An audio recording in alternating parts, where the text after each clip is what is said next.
A very major role is played by the pre-trial judge. Why?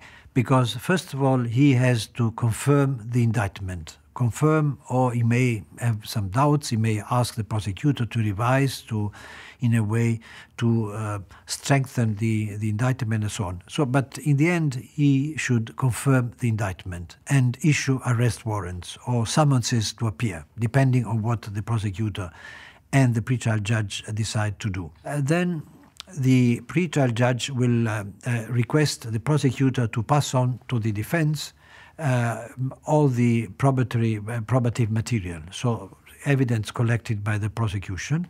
And then the pre-trial phase starts. In this phase, first of all, the pre-trial judge has to select the victims, because all those who claim to be victims of a particular crime, which has been, of course, charged in the indictment, they will come forward, and the pre-trial judge will have to sift through the various victims to see whether they meet all the requirements of a statute and rules of procedure and evidence, and then he will decide whether or not they should come forward, take part in the proceedings, and also he will see to it that the head of the particular unit in charge of the victims participating in the proceedings appoints defense counsel or legal representatives for those victims.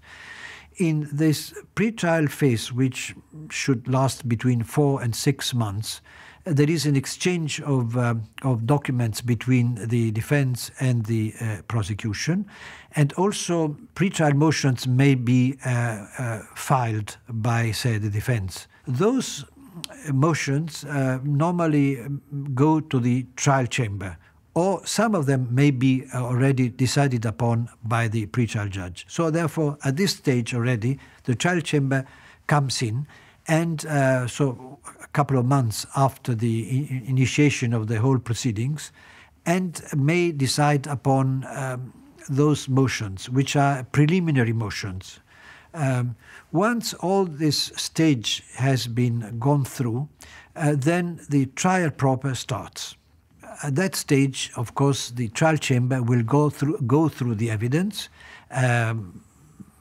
call witnesses and so on, and then this will lead to the acquittal or conviction of the defendants.